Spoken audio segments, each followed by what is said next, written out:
Essa pesquisa, ela teve sua primeira fase no estudo de viabilidade econômica que a gente fez com, a gente fala da universidade, da minha primeira universidade, né, Federal do Maranhão, de viabilidade econômica da comunidade das quebradeiras de coco de um município que se chama Itapecuru-Mirim. Só que durante o estudo, a gente percebeu que não era só isso, não era só a viabilidade econômica, tinha outros fatores também muito interessantes que a gente tinha que abordar ao observar essa comunidade. E a gente foi descobrindo através do contato com as quebradeiras, com a comunidade, e se chegou a algumas conclusões muito interessantes que eu vou tentar sintetizar aqui para vocês. Então, esse resumo, ele tem esse título, né? Economia Solidária como Alternativa de Trabalho e Emancipação, por causa do movimento interestadual das quebradeiras de coco Babaçu, né? Que a gente chama pela sigla MQCB. A apresentação está estruturada em 5 pontos, né? A primeira, antes de tudo, falar para vocês o que é a economia do Babaçu, né? Contextualizar e por que ela é tão importante não somente no estado do Maranhão, mas em alguns outros estados, mas principalmente no estado do Maranhão. Como que essa economia ela se encaixa dentro desse aparato de economia solidária, né? Dentro desse aparato, como é que ela se conecta, né? Dentro dessa questão mais dessa discussão mais teórica, né, sobre a economia solidária e como que ela também conversa com a organização popular, como que esse movimento se viabiliza através do movimento cooperativo e do arranjo cooperativo, né, se viabiliza economicamente, o que é o movimento, né, que, na verdade, o MQCB é o movimento de maior expressão das quebradeiras de coco, mas não significa que exista só esse, e, por fim, as conclusões. Então, o que é a economia do Babaçu, né? Antes de tudo, ela é uma atividade agroextrativista própria das regiões amazônicas ou de transição. Então, essa mata, que a gente chama mata dos cocais, são palmeiras que dão esse fruto Babaçu, elas estão localizadas entre a região amazônica e o semiárido brasileiro. E ela faz essa mistura e surge essa mata dos cocais, que é um fruto e uma planta, uma palmeira, muito própria dessas regiões. Estima-se que são quase 300 mil mulheres envolvidas nessa atividade dentro da extensão de todos esses estados aqui. Ela não é somente fonte de trocas comerciais, ela é fonte de alimentação, ela tem um valor econômico, e ela também produz uma identidade regional. Aqui, pelos dados do IBGE, atualizados ali de 2021, aqui eles têm a participação percentual dos estados na produção de amêndoas de Babaçu. Ali tem um total de toneladas no ano de 2021, e aqui a gente consegue visualizar a predominância dos estados, né? O estado com maior predominância é o Maranhão, com 90% da extração dessas amêndoas. O Piauí vem em segundo lugar, com 8%, mas a gente consegue ver também outros estados. Se a gente for analisar por região, a gente consegue entender que o Babaçu está presente das 5 regiões do Brasil, ele está presente em 4, né? Nordeste, Norte, Centro-Oeste e Sudeste. Né? Então, pode ser mais predominante em um estado, mas ele também está presente em outros, assim, bem insignificante, né? Que não chega nem a 1% da extração total, mas está presente. Né? Pegando o Maranhão como caso, porque é o mais representativo, a gente consegue ver fases do coco Babaçu e como ele evoluiu ou involuiu ao longo do tempo. A primeira fase que a gente consegue localizar é até o ano de 1911, onde se falava em uma civilização do Babaçu. Essa civilização do Babaçu ela é encontrada não somente no estado do Maranhão, mas também no estado do Ceará, onde se explorava muito a cultura do Babaçu. E, nesse momento, não tinha uma cadeia integrada de produção, então a extração era para alimentação, pequenas trocas, e a cadeia de produção não era integrada. Né? Também, não somente se utiliza o fruto do Babaçu, mas também a folha da palmeira para fazer ornamentações de casas, enfim, dentre outras coisas. A partir de 1914, da Primeira Guerra Mundial, se encontra substâncias oleaginosas nesse fruto, e aí se tem uma otimização no setor alimentício, no setor de cosméticos, no setor farmacêutico também. A gente consegue encontrar também exportações para alguns países da Europa, como Alemanha, França, Noruega, e se tem uma capitalização de forma mais contundente da cultura do babaçu. A partir de 50, isso aqui no estado do Maranhão, se tem a presença do capital industrial para fazer o processamento desse coco babaçu. Nesse momento se instala indústrias dentro do Maranhão para tratar e fazer principalmente óleo a partir do babaçu, e se tem uma pequena exportação interestadual desses produtos, né? Então, se tem uma estruturação econômica através também até do Estado fazendo essa mobilização do capital, investimento, para que a indústria chegasse ao Maranhão e se transformasse esse produto que era tão notório dentro do Estado até aquele momento. A partir de 1980, se tem uma utilização integral do coco babaçu como carvão. E por que isso regrediu, né? Se tinha uma ideia de industrialização da cultura, e por que se voltou a usar o coco meramente como carvão? Porque nesse momento se tem uma expansão da agricultura e pecuária no Estado, e se desmobiliza toda a questão da terra, da exploração da terra, exploração dos coletores, do comércio, para se voltar à agricultura e pecuária. Então, se tem, quando eu falo em evolução, eu parto dessa transição desse momento aqui. Então, por que antes de localizar as quebradeiras nesse movimento de economia solidária, dizer o que é economia solidária, né? A economia solidária, ela parte das contradições que o sistema capitalista produz, né? Então, quais são os princípios? Se tem uma ideia que a economia solidária é um outro modo de produção. Tem uma discussão mais ampla sobre isso, mas esse é um conceito que eu acho vai ser melhor utilizado aqui. É um outro modo de produção cujos princípios básicos são a propriedade coletiva associada do capital e o direito à liberdade individual, né?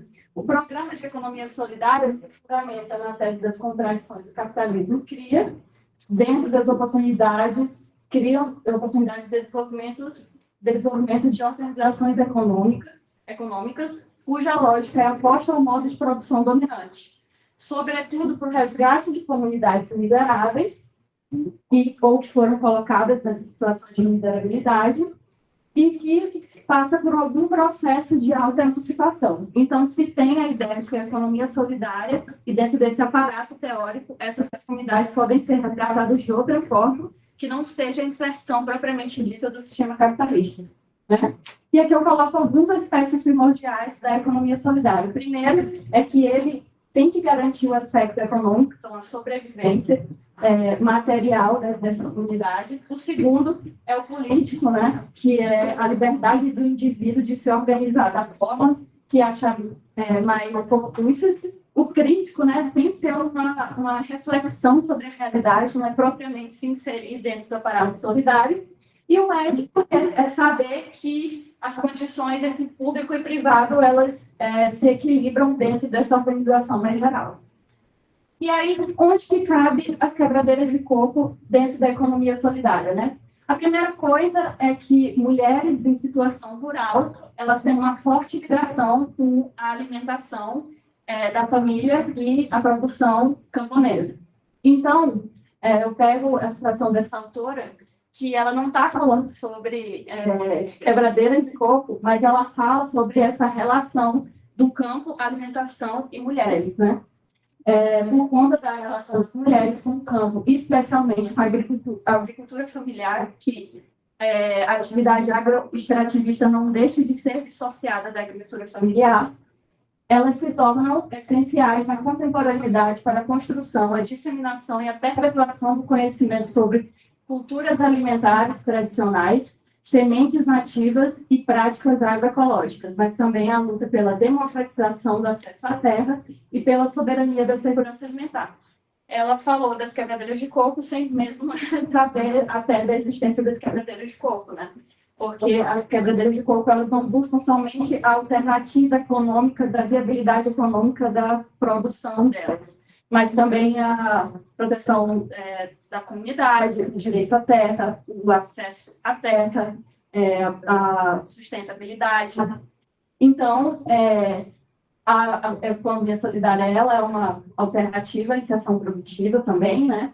É um meio de união e de luta de uma parcela da população que não consegue se reproduzir pelas relações de trabalho, ou seja, de salário. Então, a economia solidária também surge como essa alternativa, né? A economia solidária também é um questionamento sobre as contradições do capitalismo e a não inserção de certos grupos. E assim, o Babaçu representa uma alternativa de reprodução social, né? Não é meramente econômica, e de mobilização por algo que elas nem mesmas sabem o que pode resultar, né? Além disso, tem reconhecimento social, aqui embaixo tem preservação ambiental, dentro da economia solidária, dentro desse aparato, falando, localizando dentro das quebradeiras de rua. Aqui também eu busco apontar a necessidade de se entender o cooperativismo dentro desse arranjo, né? A economia solidária, ela tem um projeto também de autogestão. São trabalhos autogestionários, né, que a gente chama. Então, empreendimentos autogestionários são representados também dentro do arranjo cooperativo, né? Então, a formação cooperativa, ela, além disso, é uma resposta à exclusão do mercado de trabalho e uma ruptura com modelos seletivos de produção capitalista. O movimento cooperativista, ele tem um caráter solidário e eles nascem de uma nova formulação. Eles nascem de uma nova formulação na forma do entendimento das relações econômicas, superando a competição e dando lugar à cooperação, né?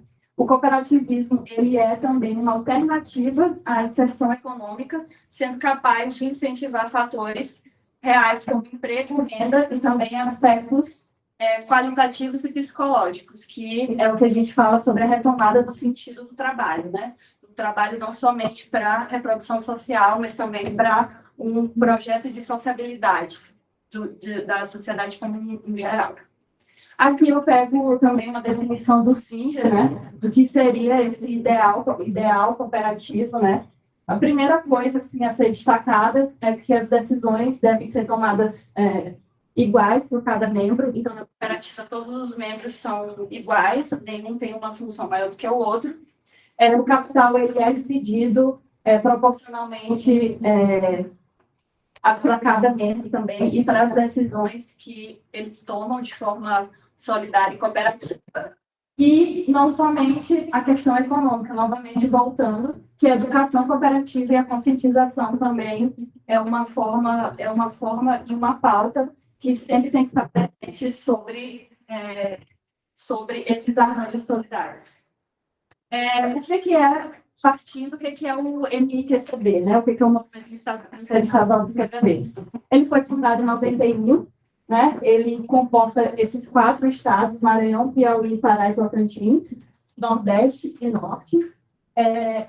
Elas abraçam discussões multidimensionais, então vai desde a viabilidade econômica até a educação, conscientização, direito de acesso à terra e trabalho, questões de gênero, preservação do meio ambiente, acesso a direitos básicos, saúde da mulher, dentre outras discussões importantes. Tá. Passando rapidamente pelo MIQCB para a gente chegar às conclusões. O MIQCB ele tem algumas entidades parceiras muito representativas, como a FOB, tem o Fundo Amazônia também, tem, enfim, esse aqui é uma associação da Igreja Católica Alemã, também tem a União Europeia que patrocina alguns projetos. Então,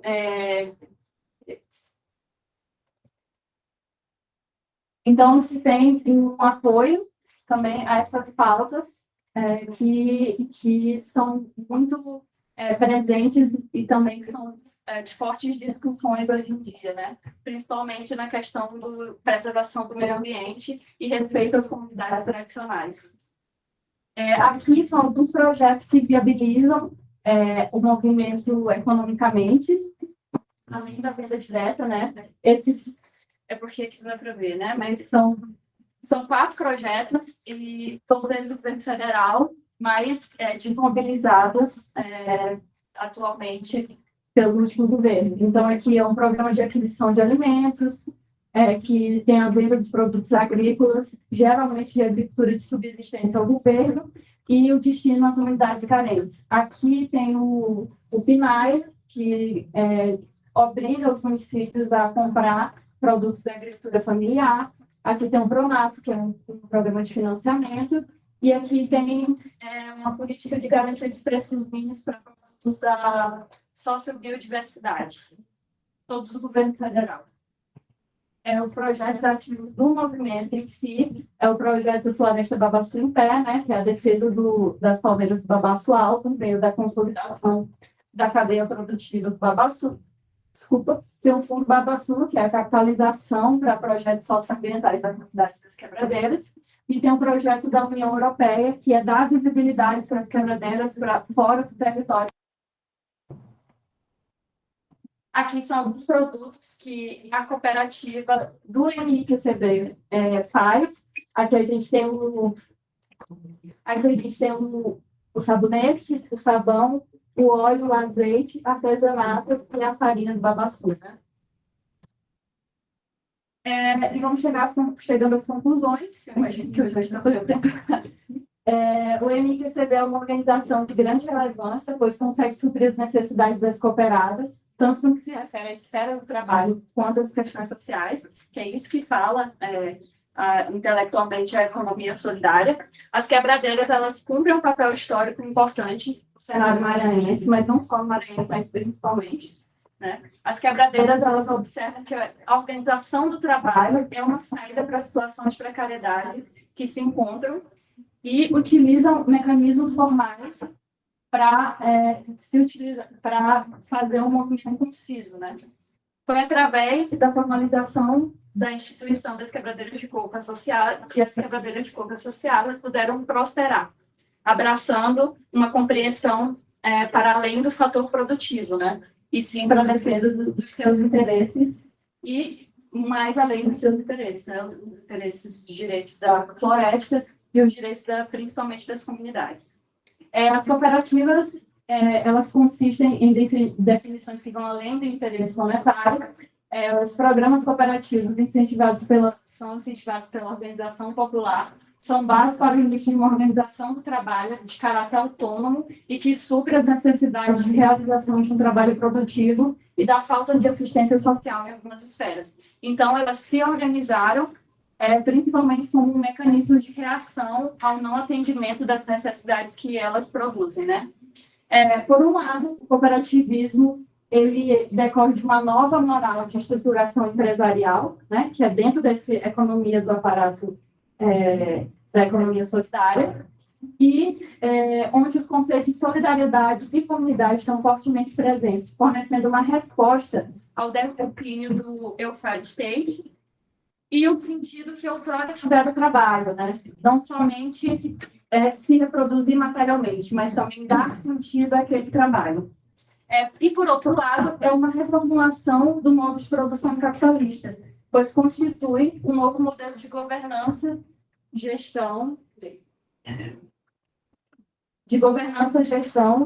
e relações de trabalho econômicas. Aqui eu encerro a minha apresentação, mas antes de tudo eu mostro a última campanha, campanha Babaçu Livre, né, em defesa da vida, que são a vida dessas quebradeiras que são colocadas em risco quando elas entram em terras que já possuem donos ou quando elas não conseguem direito a terras que são delas. Direito a território, né? Que elas tenham um território próprio, pois elas são cerca de 300 mil mulheres, vida, território e luta, né? porque elas continuam resistindo há mais de 100 anos dentro do território, fazendo a mesma atividade, querendo fazer aquela atividade. Então, elas têm o direito de ter dignidade fazendo o que elas escolheram fazer, né? E esse eu encerro. Obrigada. La primera es si el grupo, como grupo, como colectivo, como organización, se autopercibe dentro de los valores, dentro de los ideales, de la idea de economía social, solidaria y cooperativa, ¿no? Si ellos son propios de ese ideal o es simplemente una estrategia de reproducción social o de garantía o de garantizar sus necesidades básicas, ¿no? Primero, si podríamos hablar, si se puede reconocer en el grupo esos principios, los principios de la economía social, ¿no? Por el otro, es si en este esquema de cooperativa, ¿no? Que funciona como una cooperativa, ¿cuál es el rol del Estado ahí? ¿Cómo ellos han dialogado con el Estado o con la institución?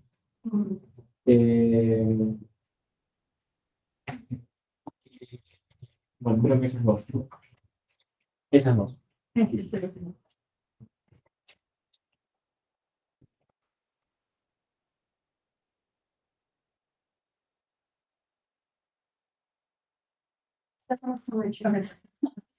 Então, elas se entendem, sim, como nesse aparato de economia solidária, economia social, economia popular, porque elas entendem também que a formação política ela é importante. Então, como isso se iniciou com um estudo de caso, era um projeto de extensão que tinha na minha antiga universidade, e o nosso primeiro contato com ela foi para fazer uma formação política sobre esse entendimento, sobre o que era economia social, o que era economia solidária, o que era economia política, por que elas são importantes dentro do campo. Muitas dessas mulheres, elas não têm realmente acesso a estudo, acesso à formação, mas elas entendem que a formação política educacional delas é importante, e também entende que formar a geração que está vindo também é importante para se continuar e para essa cultura não se perder. Então, por isso que se tem essa reunião de pautas, né? Porque se entende que é uma conversa multidimensional. Então, elas se entendem, sim, dentro desse mecanismo, né, da economia solidária, porque é a forma que elas sobrevivem há muito tempo, né? Então, o movimento, né, é uma criação formal, que ele é extremamente importante, porque dá essa credibilidade até para chegar nos patrocinadores, nos apoiadores, né? Então, você tem sim isso, e é muito presente, muito presente.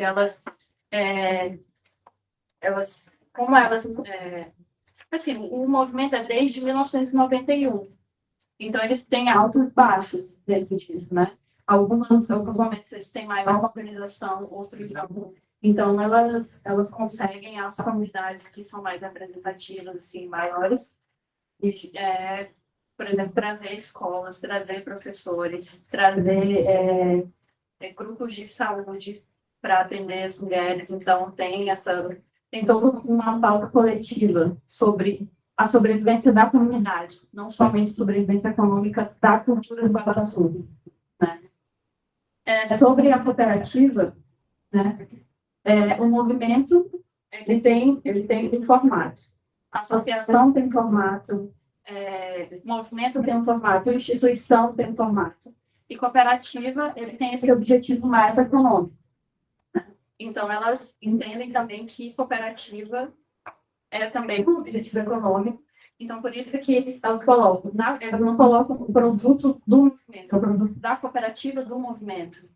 Então, tem essa separação.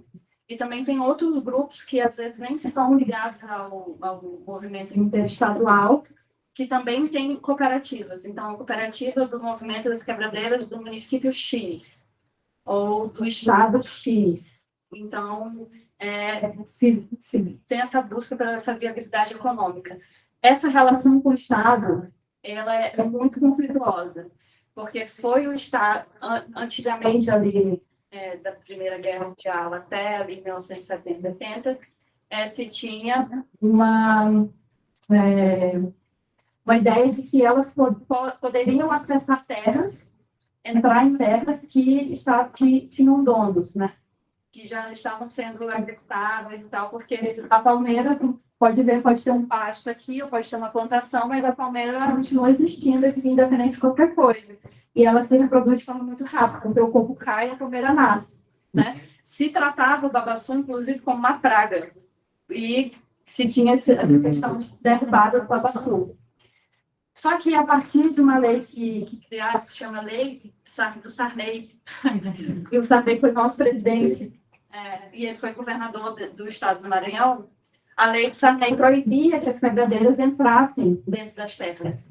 E esses pecuaristas e agricultores começaram lá a perseguir essas quebradeiras de coco. Então, é uma luta mesmo, né? Não fala que luta, é luta, às vezes, de morte. Como já, esse ano, já quebradeiros de coco morreram por estarem dentro de terras.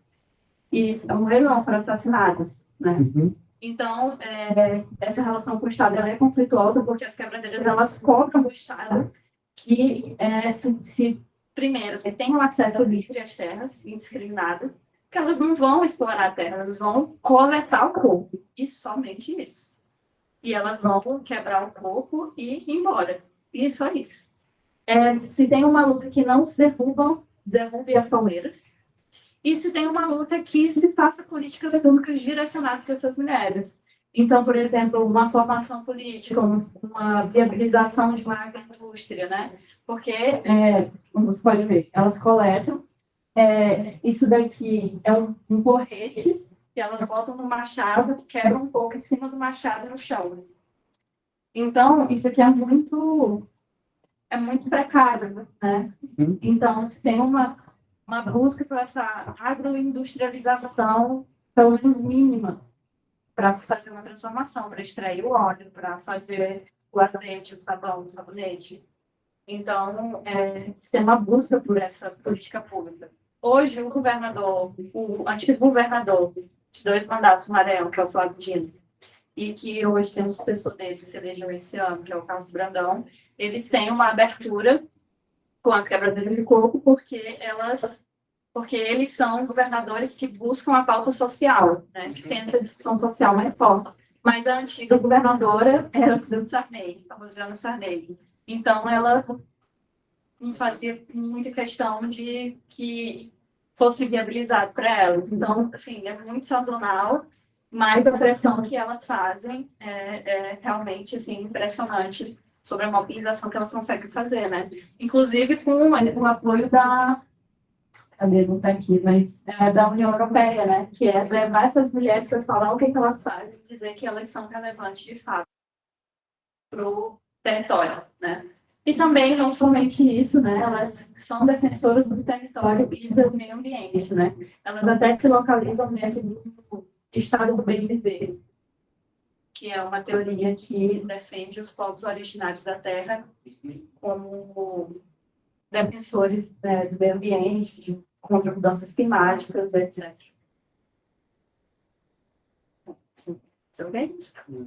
Uma pergunta. Eu queria saber, mas na prática, como é que funciona o trabalho delas? Porque e se a cooperativa, ela só faz a captação do coco, ou também dentro daquele grupo já tem umas relações com o pessoal que faz artesanato, o pessoal que faz o óleo, isso é tudo feito em artesanal, já fazendo vendas para outras indústrias. Sim. Então, a associação é livre, né? Qualquer quebradeira não pode se associar. Geralmente, cada cidade tem uma pequena associação, tem uma pequena cooperativa, mas o movimento ele consegue aglomerar de forma mais forte essas pautas. Então, por exemplo, se eu sou uma quebradeira e levo a minha produção para ser vendida pelo movimento, vai eliminar, por exemplo, a figura do atravessador, a figura de um intermediário que vai diminuir o preço que vai chegar até a mim como quebradeira. Então, se o movimento ele tem essa pauta de fortalecimento do trabalho, né, valorização do trabalho, e que aquela renda ela chegue de forma mais contundente a quem realmente fez a maior parte do trabalho. Ela se organiza, tem presidente, tem coordenadora, tem vários campos de trabalho que, dentro do movimento, que eles se organizam para fazer essa conversa e para se mobilizar. Então, a presidenta, ela vai se reunir com o governador hoje.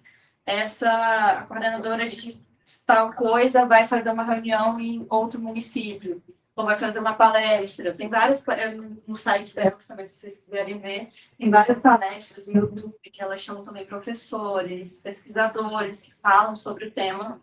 Então, elas são bem organizadas, né? Hoje, eu considero que elas estão na melhor fase, né? Elas estão conseguindo chegar realmente à sociedade, fazer que a sociedade discuta isso e como isso é importante, né? Tipo, eu como do Maranhão, a Larissa também, eu como do Maranhão, a gente conhece, né, de porta, sempre existe uma quebradeira de coco, né? Sempre existe uma avó que foi quebradeira de coco, alguma coisa do tipo. Então, isso é muito presente na nossa realidade, não tem como isso ser ignorado. Mas se tem uma desvalorização social sobre isso. O que elas estão falando nós existimos e nós somos importantes dentro desse organismo, do organismo da sociedade como um todo, entendeu? Mas isso não existe só no campo das ideias, isso precisa ser viabilizado materialmente também, né?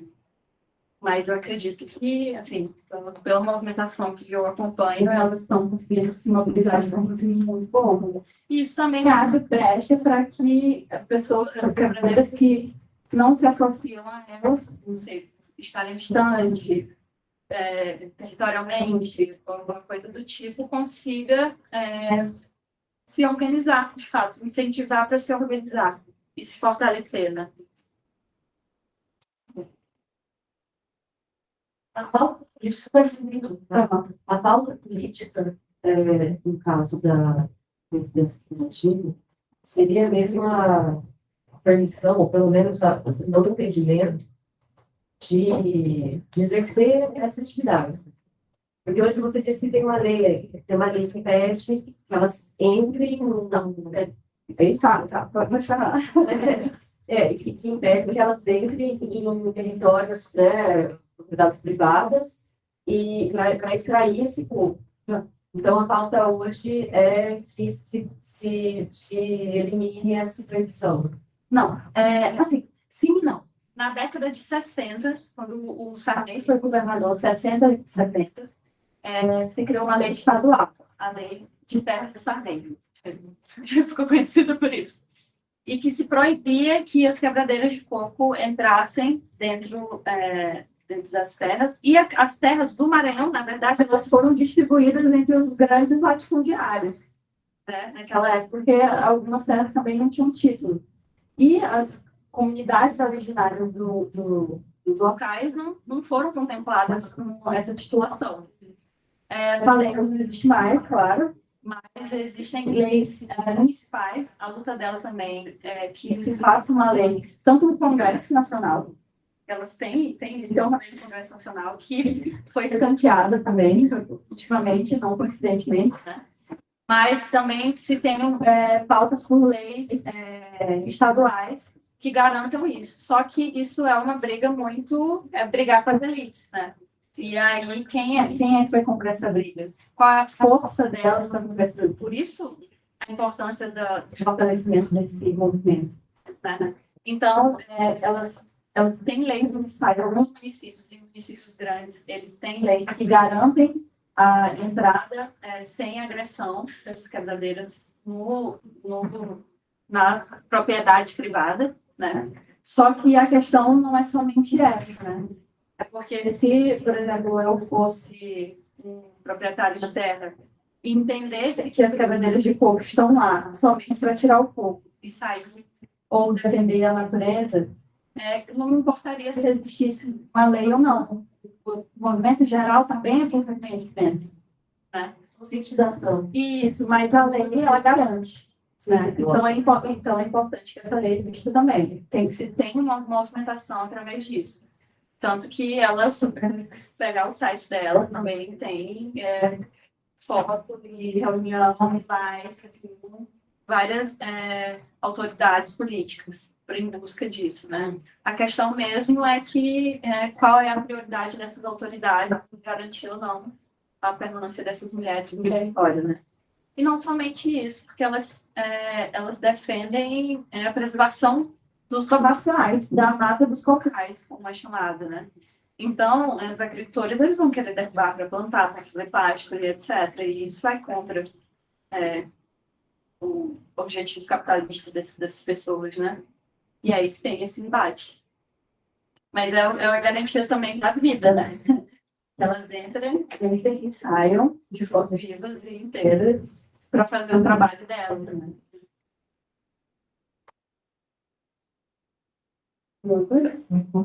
Posso fazer um só? Mas eu fiquei pensando nessa questão do ponto de vista da organização do movimento, porque ele é um movimento interestadual, né? Mas ele tem uma expressão maior no Maranhão, como é que dá também essa relação com os outros estados, considerando que é um movimento interestadual. Sim, tem como se fosse uma presidenta em cada estado. Dos quatro. Isso, dos quatro. Isso. E elas sempre participam em conjunto e decidem em conjunto os rumos da cooperativa, do movimento, né? Então, se for ver as lives também, estão sempre as quatro lá. Mas, de fato, com maior representatividade é o Maranhão, né? Porque, assim, pensando, por que o governador do Piauí ia receber a questão das quebradeiras de coco se lá só tem 8% da produção brasileira, né? Então, assim, tem... Mas, assim, não é porque tem 8% que não é relevante, né? Inclusive, se pegar pelos dados, é estarrecedor, né? Se pegar pelos dados, o Piauí ele consegue viabilizar os produtos do coco-babaçu de forma mais rentável que o Maranhão. Então, qual a diferença da organização do Piauí para do Maranhão? Sendo que o Maranhão é o maior produtor, assim, exponencialmente. Então, tem toda essa discussão, sabe?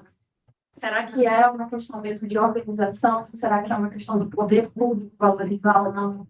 Entende? Então, tem todos esses dilemas através disso. Mas, de fato, todos os estados têm uma representação, assim, igual, né? Aparece mais uma vez não por conta mesmo da predominância. Em termos de conflitos é comum também, das demais estados? Tipo, a questão da terra, a questão do conflito com o estado, por exemplo. Não sei. Não sei dizer, mas provavelmente sim, né? Conflito de terra com comunidade rural. Sim, mas também na questão do estado, né? Porque se pegar, por exemplo, o estado do Rio e o estado do Maranhão, são dois, só a situação do estado bem distinta. É uma formação interna, né? Assim, aquela primeira fase, civilização do coco-babaçu. Se entende que o estado todo se viabilizou pelo coco-babaçu. Tem uns estudos também que falam que o coco-babaçu foi o que segurou o final do ciclo do algodão do Maranhão. Então, tem... Assim, é muito forte, né, isso. Se chamar um estado de civilização do coco-babaçu. Só uma perguntinha.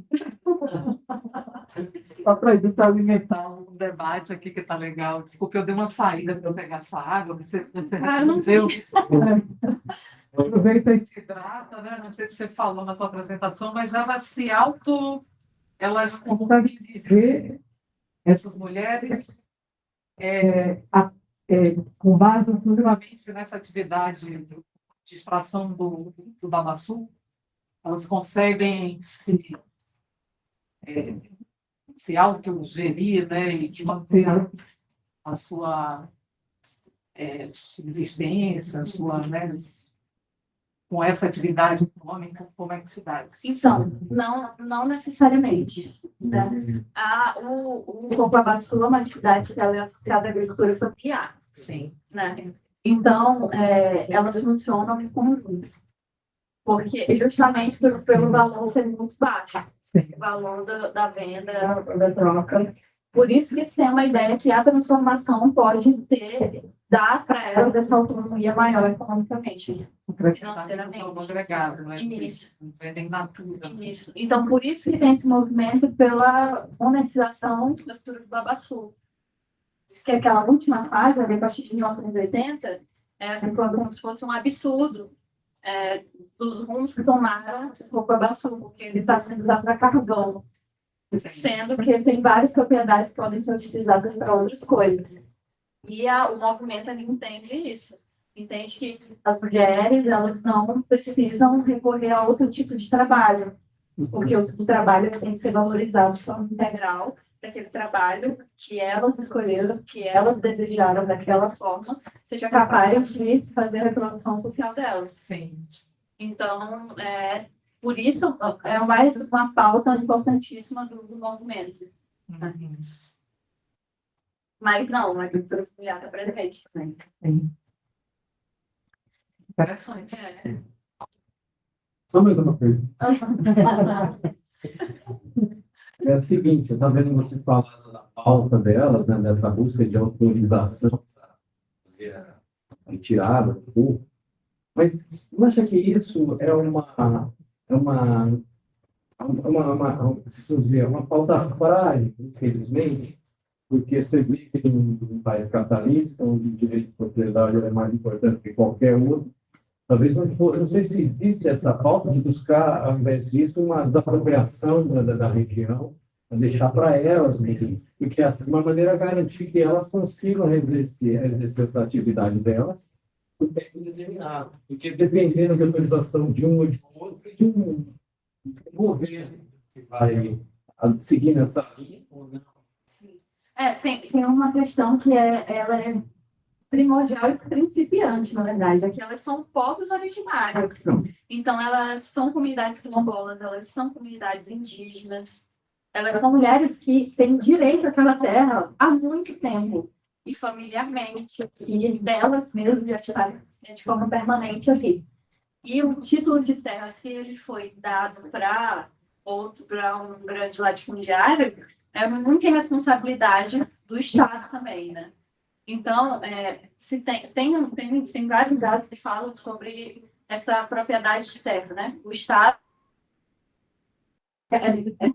de forma livre, é muito maior do que isso, né? Porque elas não têm que preservar só onde elas são proprietárias. Elas estão preservando a mata toda, os babaçoais. Então, assim, isso não tem territorialidade. Isso aí não tem fronteira. Entende? Elas têm que proteger tudo que elas podem proteger dentro desse território das matas locais. Né? Assim, eu concordo que elas têm que ter uma propriedade. Não é só isso, né? Mas isso também é uma grande problemática, que elas deveriam ter, de fato. Tem uma movimentação de dar um tipo de terras para ela. E algumas. O dado que eu peguei é que a partir ali do Temer, claro, isso foi diminuindo. E se tem até uma previsão, se continuasse no ritmo que o Temer fez a propriedade de terra, demoraria 20 mil anos para que todos os que solicitassem teria sua terra, né? Então, assim, isso está regredindo muito. A gente espera que volte, né? Que os títulos sejam dados pelas comunidades originárias da terra, no mínimo. Brenda, a gente queria te pedir uma permissão para olhar se alguém quer te fazer pergunta online, porque pode ser que sim, né? Estou ouvindo um barulhinho aí, não sei se tem alguém aí que levantou a mãozinha.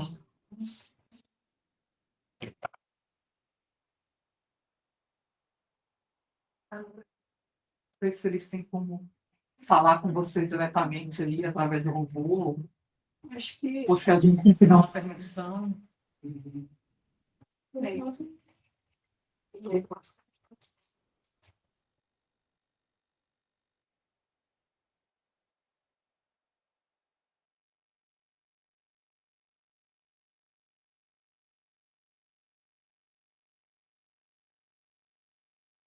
Aqui, assim, chegou. No, no llego a tener. Sigan pasando. Bueno, Brenda, si tenés ganas de seguir hablando, tengo dos consultas más. Nossa, se quiser, tá aqui. Si querés, nada más. Más que nada es, si ellos, si ellas entiendo que sí, están pensando en una estrategia de ir hacia una transformación productiva, ¿no? Ese es un cambio en el modo de producir que hoy tienen. Uma mudança. Una intensificación industrial, podríamos decir. Sim, sim. Ellos están pensando en eso y ellas.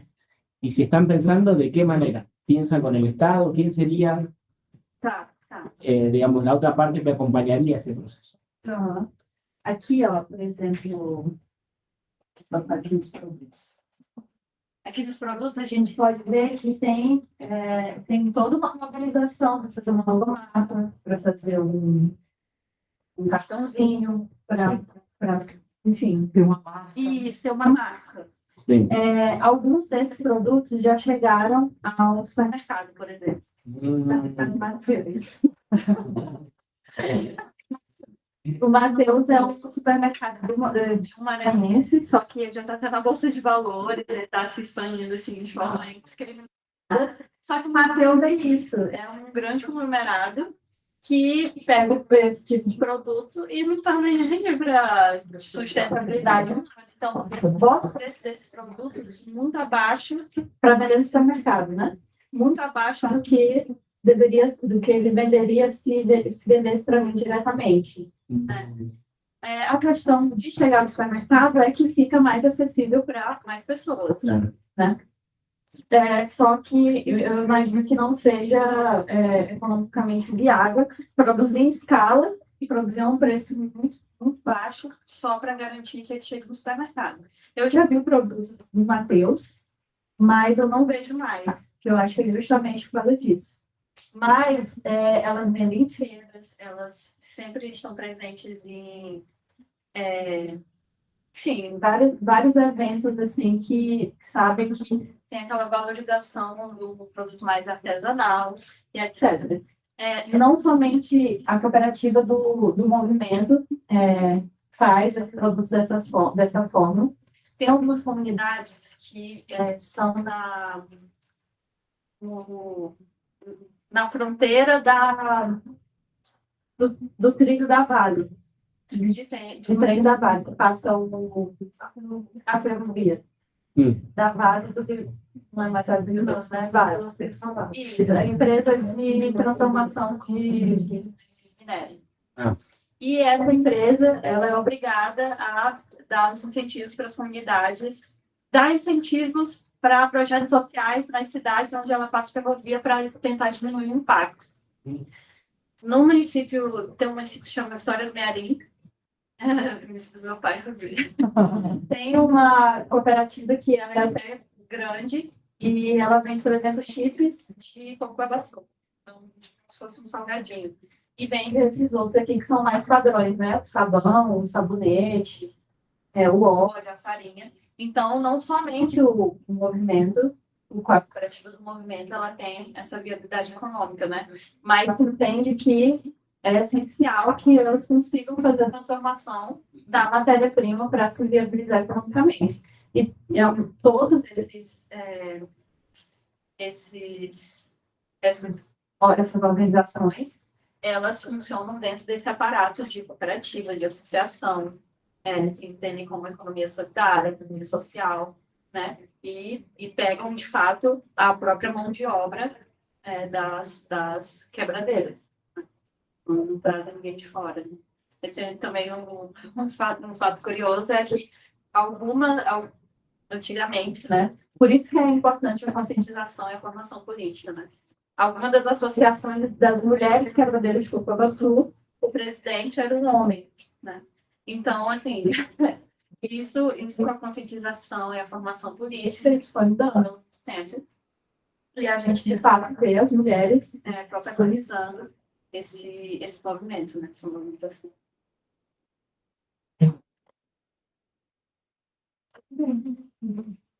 Gente,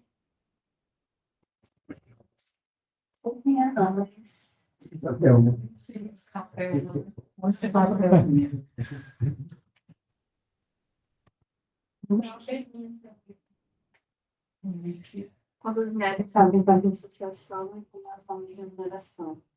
Amiga, eu não sei. Eu não sei, não. Quantas mulheres fazem parte, eu nem toquei para pegar esse dado. Você já falou 300 mil mulheres? Não, 300 mil é que faz parte do trabalho administrativista em geral em todos os estados. Estima, porque não tem, de fato, esse dado precisado pelo IBGE, mas fala assim 300 mil e 500 mil. No estado do Maranhão. Não, em todos os estados. Todos os estados que trabalham com isso. Que a gente consegue fazer a forma de remuneração. Quem participa o movimento não tem uma remuneração, né? Mas quem participa da cooperativa, o lucro é dividido igual em todas, né? Então a remuneração seria essa, uma remuneração de fato fixa, porque ninguém é funcionário de ninguém, né? Acabou bonito.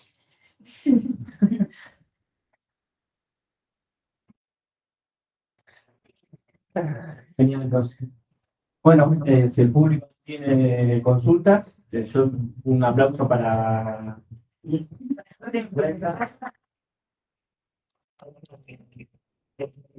Fue muy interesante y principalmente lo interesante fue, nosotros teníamos un grupo de trabajo donde reflexionamos, como estudiamos sobre la economía social y solidaria que la integran varios investigadores, investigadoras, profesores y también unos alumnos, estudiantes de universidades latinoamericanas. Me pareció importante para trazar lo que uno ve en la teoría en un caso práctico, ¿no? Cómo entender la realidad de que uno piensa, la idea de la solidaridad, la idea de la comunidad, de lo cooperativo, el vínculo político, el vínculo económico, ¿no? Verlo en una realidad y en un caso particular. Desde ese punto me pareció interesante el aporte y felicitaciones porque fue muy buena la presentación. Bueno, si no hay nada más, damos por cerrada la charla. Muchas gracias por venir también. Sí,